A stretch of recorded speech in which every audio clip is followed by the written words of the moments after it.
Good morning student, class 11th physics. हम read कर रहे हैं चैप्टर नंबर 4 और आज का हमारा टॉपिक है सेंट्रीपिटल एक्सीलरेशन। मतलब आज इस टॉपिक से रिलेटेड हम कुछ डेफिनेशंस देखेंगे और उस पे बेस्ड डेरिवेशन सॉल्व करेंगे। तो सबसे पहले हम देखना चाहेंगे कि सेंट्रीपिटल एक्सीलरेशन क्या होता है। अब सेंट्रीपिटल इट मीन्स क्लियर है कि सेंटर से रिलेटेड है। क्लियर। अब सेंटर से रिलेटेड है इट मीन्स जो भी हमारा मोशन होगा वो सर्कुलर फॉर्म में होगा, राइट। कि एक अगर हम मोशन कर रहे हैं किसी ऑब्जेक्ट का तो वो कैसे मोशन होगा, सर्कुलर फॉर्म में, और उसमें डेफिनेटली क्या अवेलेबल होगा, सेंटर। सेंटर से उस ऑब्जेक्ट की डिस्टेंस हमेशा क्या रहेगी, इक्वल रहेगी। This is called radius. मतलब हम उसको त्रिज्या के फॉर्म में डिफाइन करते हैं। तो हम डेफिनेशंस देखते हैं। When a body perform uniform circular motion it speed remains constant.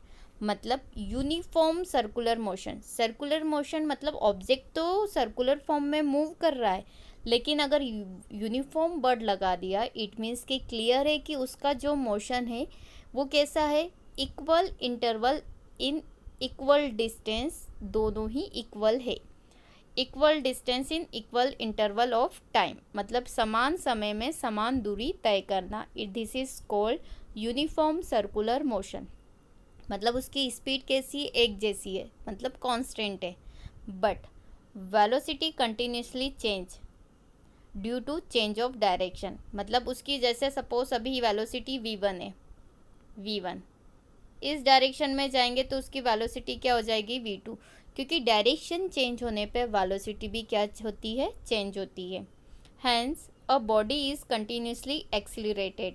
इसी कारण क्या होती है कि change in velocity with respect to time, this is called acceleration. ये डेफिनेशन आपने पढ़ी है कि जब भी वेलोसिटी टाइम के रिस्पेक्ट में क्या होती है, चेंज होती है, तो क्या होता है, एक्सीलरेशन भी आपका चेंज होते जाता है। तो डेफिनेटली यहाँ पे क्या हो रहा है कि मोशन की जो स्पीड है वो कांस्टेंट है, बट वेलोसिटी क्या हो रही, चेंज।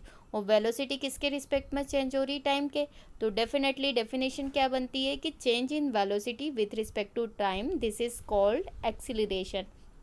तो यहाँ पे क्या हो जाएगा कि जो एक्सीलरेशन है वो क्या हो रही है, चेंज हो रही continuously, and the acceleration expends by the body is known as centripetal acceleration.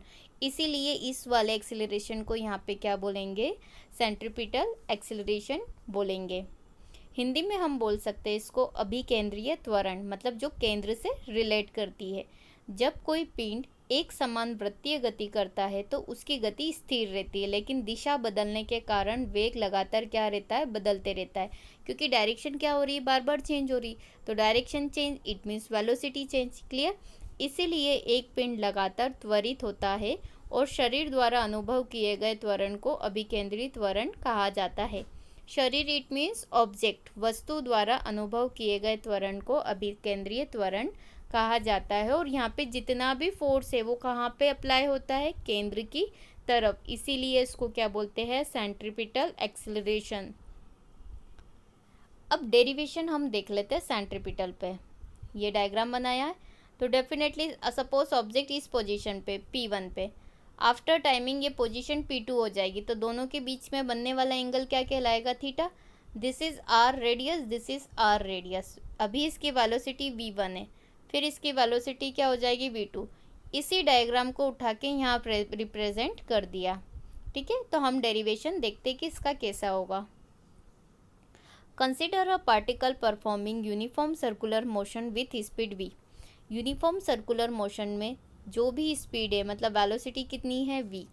When the particle changes it position from P1 to P2, मतलब पहले ऑब्जेक्ट को कहाँ रखा था, P1 पोजीशन पे, देन उस ऑब्जेक्ट की पोजीशन चेंज करके क्या कर दी, P2। इट मीन्स कि उसकी वेलोसिटी भी चेंज होगी।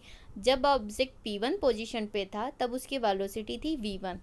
आफ्टर टाइमिंग पोजीशन चेंज होने पर उसकी पोजीशन हो गई P2, देन उसकी वेलोसिटी कितनी हो जाएगी, v2। तो क्लियर यहाँ लिखा है it's velocity changes from v1 to v2 due to change of direction. Direction change होने के कारण उसकी वेलोसिटी भी क्या हो गई, change. The change in velocity from P1 to P2 is delta v। मतलब जो वेलोसिटी चेंज होगी हम उसको कैसे रिप्रेजेंट करेंगे, डेल्टा v से। which is directed towards the center of the circular path according to triangle law of subtraction of vector। तो definitely वो क्या होगा, ट्रायंगल फॉर्म में रिप्रेजेंट होगा, जो आप यहाँ पे देख रहे हो, राइट।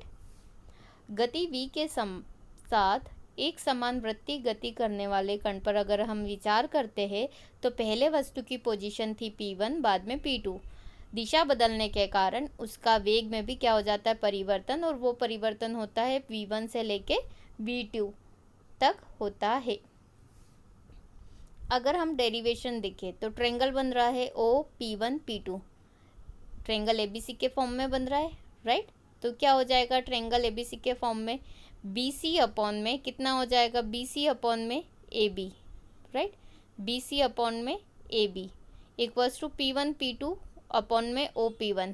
मतलब इसी ट्रायंगल को हम इससे रिप्रेजेंट कर रहे हैं, this is BC, this is ये।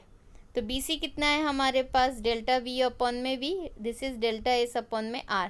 तो डेल्टा V इक्वल्स टू क्या हो जाएगा, V इधर मल्टीप्लाई में गया, dividing the both side delta T। Delta T से हम क्या करेंगे, डिवाइड करेंगे दोनों तरफ। तो देखो डेल्टा V अपॉन में delta T, V delta S upon में R डेल्टा T, राइट।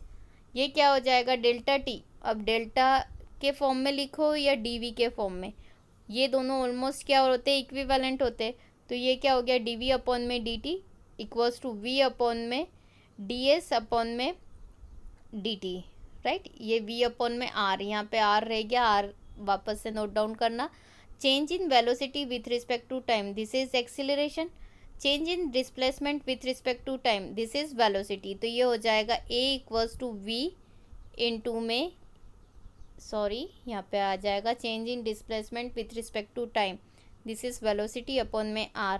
तो ये फॉर्मूला बन गया A equals to V square upon में R, ये क्या हो गया, फॉर्मूला बन गया। तो ये हमारे पास क्या हो जाएगा, सेंट्रीपिटल एक्सीलरेशन का फॉर्मूला है।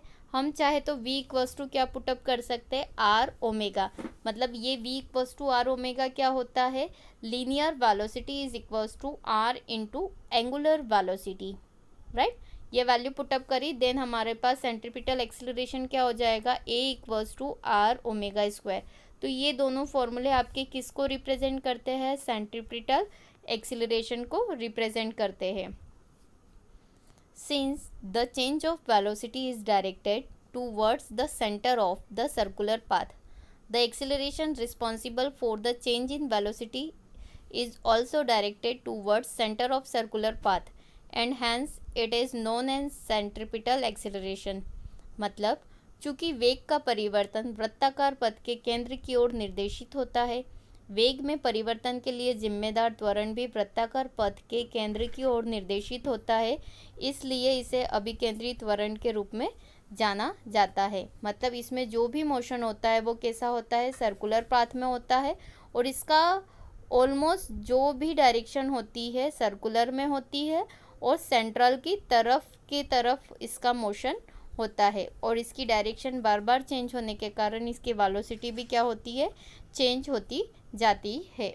और इसे ही हम क्या कहते हैं, सेंट्रीपिटल एक्सीलरेशन, मतलब अभिकेंद्रीय त्वरण। Thank you.